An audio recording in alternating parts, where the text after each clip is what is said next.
Capítulo 27. Bergson. 1. Características generales. Henri Bergson, 1859 a 1941.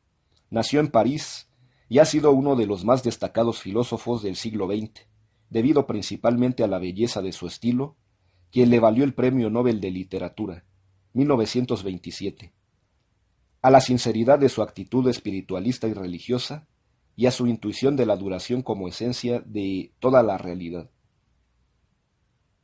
Sus principales obras llevan los siguientes títulos: Ensayo sobre los datos inmediatos de la conciencia, Materia y memoria, La evolución creadora y Las dos fuentes de la moral y de la religión. Aunque de origen judío, a partir de su última obra se aproximó cada vez más a la religión católica. Sin embargo, no llegó a pedir el bautismo. La razón de esto, recogida en su testamento, marca la nobleza de su actitud general. Mis reflexiones me han acercado cada vez más al catolicismo, en el que veo el coronamiento del judaísmo. Me hubiera convertido si no hubiera visto prepararse durante años la formidable ola de antisemitismo que va a arrollar al mundo. He querido permanecer con los que mañana serán perseguidos. Sobre Bergson puede ampliarse el conocimiento en Le Roy, Bergson, Labor, Barlow, El pensamiento de Bergson, Fondo de Cultura Económica. 2. Intuición y análisis. Para entender la filosofía de Bergson, es preciso, de acuerdo con su propia indicación, colocarse desde el principio en el punto de vista de la intuición. Bergson opone intuición y análisis. Este es producto de la inteligencia, que capta a las cosas en lo que tienen de común, las fragmenta y las inmoviliza. El análisis es la operación propia de las ciencias. Con el análisis se obtienen los conceptos propios de ellas. Pero estos conceptos dejan colar lo más característico de las cosas. Son símbolos y, por tanto, no nos dan la realidad tal cual es. Sin embargo, los conceptos son de suma utilidad para el hombre, pues gracias a ellos es como puede manejar las cosas y fabricarse sus utensilios, con los que se ayuda en la vida. El análisis, el concepto y la ciencia siguen una línea pragmática o práctica. Al final dan lugar al Homo faber. En un nivel superior, supraintelectual, el hombre ejecuta otra operación cognoscitiva, difícil y rara, pero con la cual capta a la realidad en su más íntima esencia. Tal operación es la intuición. La intuición, según Bergson, es una penetración en lo que tienen las cosas de único e inexplicable. Por la intuición, en donde funciona también el instinto y la voluntad, el hombre simpatiza con las cosas, capta su interioridad y coincide con ellas de un modo inmediato. De este modo, el hombre se coloca a caballo en la misma realidad y logra el propósito de la intención metafísica, a saber, descubrir la esencia de las cosas. Para Bergson, la esencia de la realidad, y por lo tanto el objeto propio de la intuición, es la duración, o durar. Enseguida explicaremos qué entiende Bergson por duración. Pero por lo pronto, nótese cómo distingue nuestro autor, de un modo tajante, estas dos ramas del saber, la ciencia y la filosofía. Mientras que la ciencia ha sido el resultado del análisis, operación conceptuadora y fragmentadora de la realidad, en cambio la filosofía es el resultado de la intuición. A partir de este tipo de conocimiento se origina el Homo sapiens, por encima del simple Homo faber. Una metafísica elaborada a base de intuición sería la única aceptable. Los ataques de Kant contra la metafísica son válidos para las metafísicas hechas a bases de conceptos, las cuales ciertamente solo captan aspectos parciales de la realidad y por lo tanto están expuestas a la contradicción y a la lucha de unas contra otras, tal como Kant lo atestigua. 3. La duración y la memoria. El objeto principal de la intuición bergsoniana es la duración. Se trata del tema central de la filosofía de este autor. A partir de él se explica todo lo demás. La duración es el proceso continuo del pasado que muerde el futuro y se acrecienta. Es un proceso por el cual avanza toda la realidad, y en especial la conciencia. Es la maduración o tiempo vivido de la conciencia. Para comprender mejor esta noción hay que repetir la comparación de la bola de nieve, explicada por el mismo Bergson. Imagínase una bola de nieve que corre por una ladera nevada. Poco a poco va acrecentando su volumen y al final será inmensa. Cada capa de nieve recogida representa cada etapa del tiempo real que la bola ha durado en su recorrido. Lo importante aquí es que el pasado no se ha perdido, sino que dura, permanece, avanza en la adquisición de nuevas etapas de la madurez. Esto es justamente lo que pasa con la realidad. La esencia de ella es la duración, el progreso indefinido, sin que el pasado se relegue en la sombra. El pasado sigue perdurando en el presente. Se trata pues de un devenir, un continuo cambio. Pero la conciencia no debe interpretarse, según Bergson, como una substancia que, al igual que un viajero, pasa por diversas estaciones y deja atrás lo ya vivido. De ninguna manera. La conciencia debe intuirse como esa bola de nieve que trae consigo presentes todas sus vivencias pasadas y se abre camino hacia el futuro en un devenir que no deja de ser lo que ya ha sido. La memoria es, pues, ese mismo devenir espiritual que lo conserva todo en sí mismo.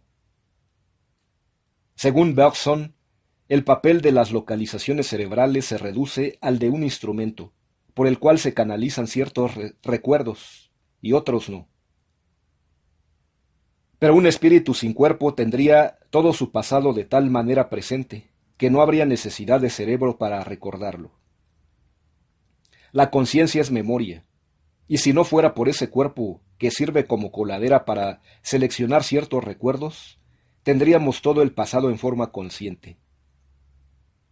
El pasado es, pues, el conjunto de capas interiores de la bola de nieve, y el presente es la última capa que se está formando. El futuro es una creación de la conciencia. Allí es donde se manifiesta su libertad, la cual consiste en la propia autodeterminación. Nótese que el tiempo, así descrito, no es un proceso reversible como lo es la noción del tiempo que se maneja en matemáticas. El tiempo vivido es un proceso continuo, único, irrepetible, irreversible, que va permaneciendo y avanzando. El cambio de venir es, pues, la substancia de las cosas, dice Bergson. Lo cual significa que la conciencia continuamente avanza en pos de nuevas etapas que se van acumulando y que, por lo tanto, van modificando a la conciencia misma. Bergson admite la evolución, pero no a partir de la materia, sino a partir del elan vital, energía espiritual, psíquica, que avanza creadora y libremente. La materia viene a ser como una estratificación de las etapas de la evolución del elan vital. 4. La moral y la religión. En 1932, Bergson publica su doctrina acerca de Dios, de la religión y de la moral. Como el título mismo indica, las dos fuentes de la moral y de la religión. Se distinguen dos clases de moral, cerrada y abierta, y dos clases de religión, estática y dinámica, que nunca existen en modo puro. La moral cerrada es la que se practica ordinariamente y tiene su base en la obligación, la cual no es otra cosa sino la presión que ejerce la sociedad sobre cada individuo. En esto coincide Bergson con Durkheim. Confróntese mi introducción a la ética, capítulo 29.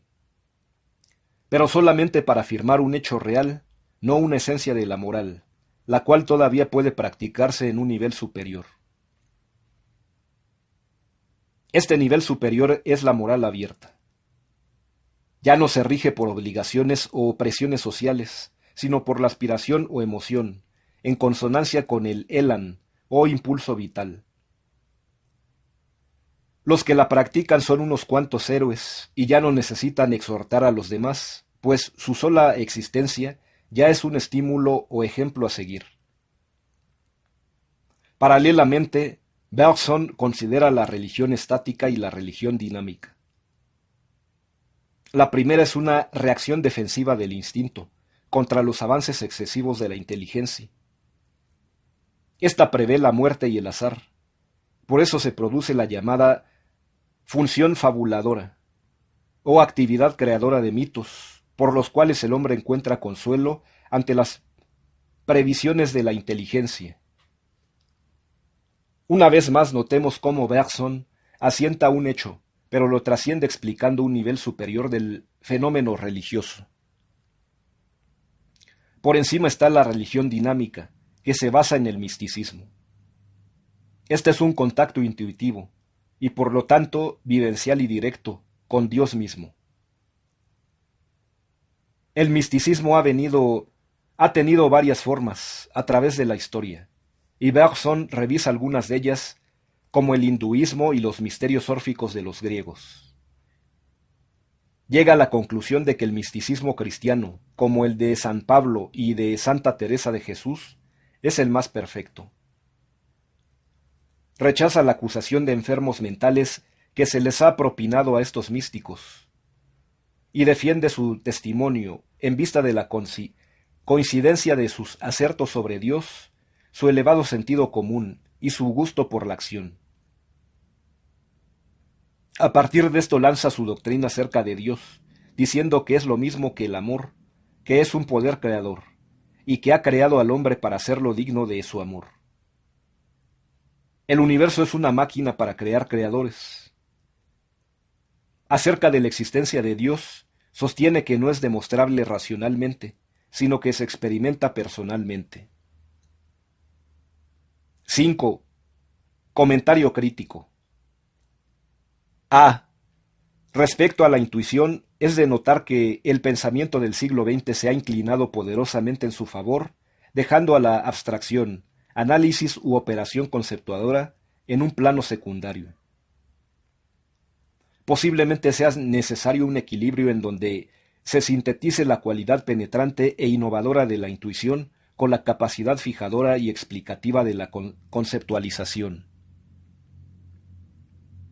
El mismo Bergson acepta la necesidad de los conceptos para la explicación de la filosofía, solo que tendrían que ser conceptos hechos a la medida. B. La duración como esencia de la realidad me parece uno de los grandes aciertos de Bergson. Sin embargo, habría que explicar el devenir, la potencialidad y la libertad con mayor precisión. C. Los dos niveles captados por Bergson, tanto en la moral como en la religión, dan a su filosofía una categoría, no sólo descriptiva, sino aún directiva. D. El antirracionalismo de Bergson se puede explicar por su reacción contra el cientismo y el idealismo. Sin embargo, habría que hacer notar que no todo conocimiento es producto de una intuición directa. No se intuye normalmente el alma, ni la inteligencia, ni Dios. Es cierto que el concepto puede fragmentar la realidad, y por eso el raciocinio, a base de conceptos, podría fallar. Pero de cualquier manera, debería dejarse la puerta abierta a la razón con su función detectora de exigencias lógicas y morales. Lo propio de la inteligencia es lo necesario, y ese elemento necesario no siempre se capta por la evidencia inmediata, sino a veces por la evidencia mediata, es decir, por raciocinio.